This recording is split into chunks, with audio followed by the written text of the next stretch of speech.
Hey, what's going on, guys and gals? Dan the Man coming at you from the 60s Rule Channel. And yes, we have another installment of Dioramas with Dan the Man.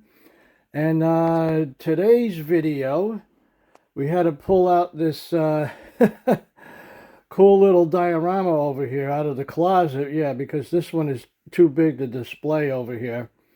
And I've been getting a lot of good feedback from you guys and gals out there on these dioramas I've been putting out every Saturday, and I have a lot of fun building these things and showing them to you guys. So if you really enjoy this, and I'll keep doing it, and because I have a lot more dioramas to show you guys. So I want to thank all yous out there for commenting and watching the videos. So let's see what we got here. Let's see what showed up today. This was a scene depicted in World War I. All right. This was the first tank battle, tank-to-tank battle, World War I, April 24th, 1918, at the village of Villers-Bretonneux. I think that's the way you pronounce it. My French is not too good. Oui, oui, monsieur. That's as far as I go. But anyway, I saw a lot of videos on this, and I read up on it, and I don't know if it's period correct or historically accurate. There's going to be guys out there who say this didn't happen or this happened, but I had fun building it, and I just like the story, behind it. So I figured, you know what? Let's build a diorama based on this actual event. So the British, they came out with this tank over here. I think the first one was the Mark IV. It was first deployed, I think, in September 1916. Right. This event took place in 1918. And these are Mark IV tanks, all right? And the story goes that the two female tanks, okay, were out in patrol, okay, and they encountered a German tank over there. That was the A7V. They built this in response to the British tanks, all right? And, excuse me, guys. A little coarse today. And what happened was, wait, hold on, guys, 1 second. All right, guys, sorry about that. I take a sip of coffee. So the story goes that the two female tanks, right, encountered this tank, but the difference between the female tank and the male tank, and I'll get to that in a minute. The female tank has 5 machine guns on it, and you can see the A7V has more firepower. So what happens was they backed up, they retreated, and then the male tank, which has those 6-pounders on it, confronted the German tank. And I think what happened was they fired a few shots. I don't know if there were any direct hits, but they eventually just retreated, and that was the end of the story there for that scene. That what happened there, and yeah. So what I did was I tried to recreate that scene, and you can see here it's this diorama is actually 2 feet by 1 foot, and you can see the entire area over here. It's completely decimated because, after artillery shelling went on for like 3 years, there was no landscape left. It was just a muddy mess. It rained a lot too, and you can see here the artillery shells, there's holes over there, and they were filled up with water, and it's just a, that's the term you heard, no man's land. Well, that's what it was, no man's land. Yeah.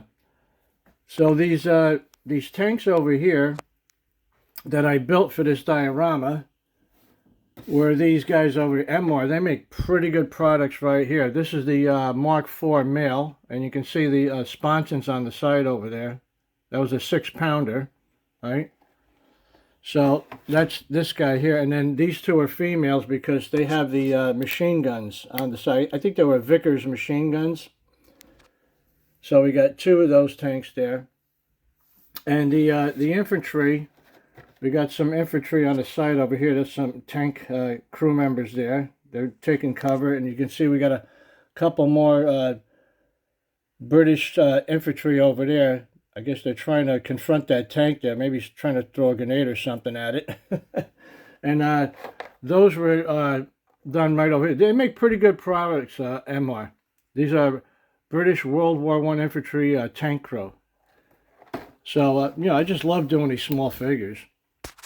And these tanks over here, they didn't come with these unditching logs. I scratch built these. The purpose of these unditching logs were, you see a lot of the tanks here, they have rails on the top. See these rails? What happens if the tank got stuck, right? A couple of crew members would climb on top of the tank, and they would roll these right off on these rails, and then the tank would get a grip on it and, you know, get out of that situation. And then they would, I guess, roll it back up over here on these rails. So I scratch built those out of, you know, some, you know, strip wood and some chain over there. I got the, you know, jewelry department. You get real fine chain and weathered it up. And I thought that was a nice touch. Just add a little more realism. And then we weathered the tanks up a little bit. And you can see here I got, some of them had camo. I airbrushed that camo on there. And like I did on a few other videos I showed you, I always try to add a little more realism. While the spackling compound was wet, we put some tracks in there with the tanks. We just pressed it in there. And you can see some of these mud holes over here. That was AK Interactive clear water. And I added some brown paint to just tint it up, and it looks like, you know, mud, you know, mud holes. So you can see they're scattered throughout the layout over here. And this German tank over here, this is actually, it's not a kit, it's actually 3D printed. And very nice. I mean, it was actually a lot less expensive than the kits that you put together. So I found one of these guys, and I weathered it up, and whoever 3D printed did a pretty good job on it, you know. And we'll see if we could spin this around a little bit for you. Give you a little perspective over here. Okay, you can see the landscape over here. I think I captured that pretty well. Here's the back of the tank. You see a skull and crossbones.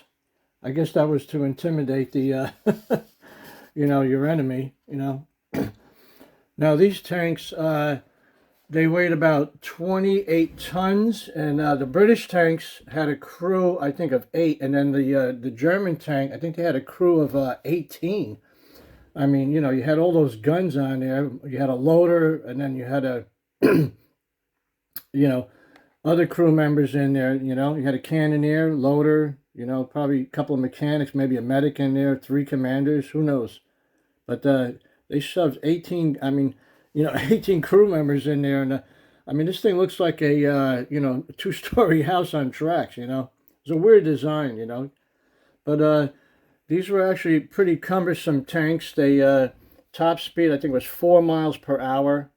And I don't know how they stood inside those tanks, man, because, you know, temperatures can go up to 120 degrees. And they had to not only put up with, you know, being hit by other tanks, but the, you know, the heat and the vapors and the fumes and the noise. I don't know how they you know, withstood all that, but they did, you know.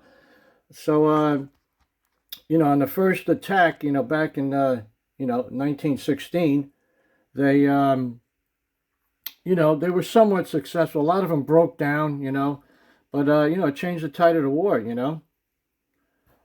So yeah, those are the tanks. And let's go over here on this side to the dugout. This was a lot of fun to do over here.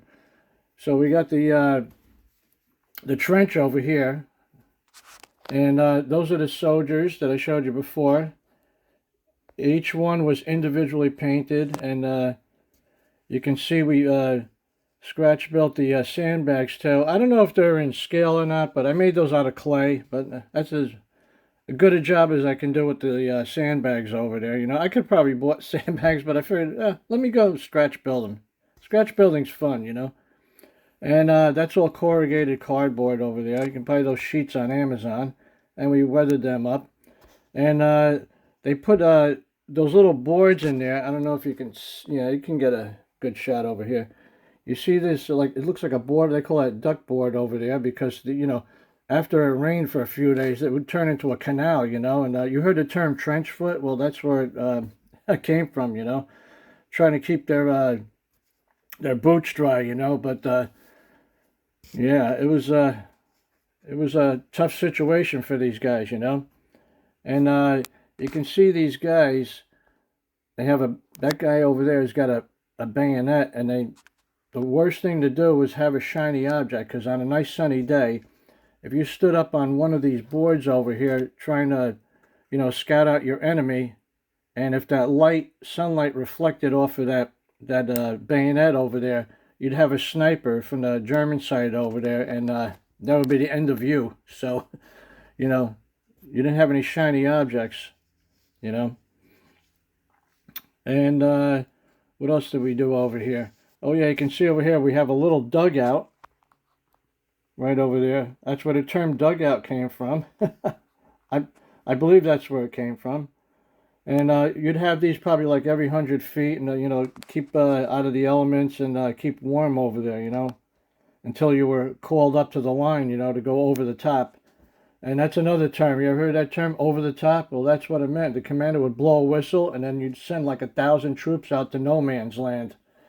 You know, I mean, it was complete suicide. I mean, it's, you know, thousands and thousands of soldiers were killed. It's just unbelievable, unbelievable. And all the barbed wire scratch built from, you know, cable. You know, bought that at the craft store as well and just weathered it up. So there you go. Yeah, I think that's looks like an old wagon. Yeah, everything was destroyed. There would be animals, you know, cows and horses, dead animals laying all over the place, you know. It was horrific, but, you know. Let's see if I can get a perspective this way over here for you guys. Hold on. So if you were in the trench, this is what you would have seen if you were one of these British soldiers. Okay, this is what you would see. All right, they're looking down at no man's land. So that's the infantry's perspective right here. There we go. I'll go on top and give you a bird's eye view. I'm trying to do this with one hand here, guys. Hold on. So here's the whole scene here. There we go.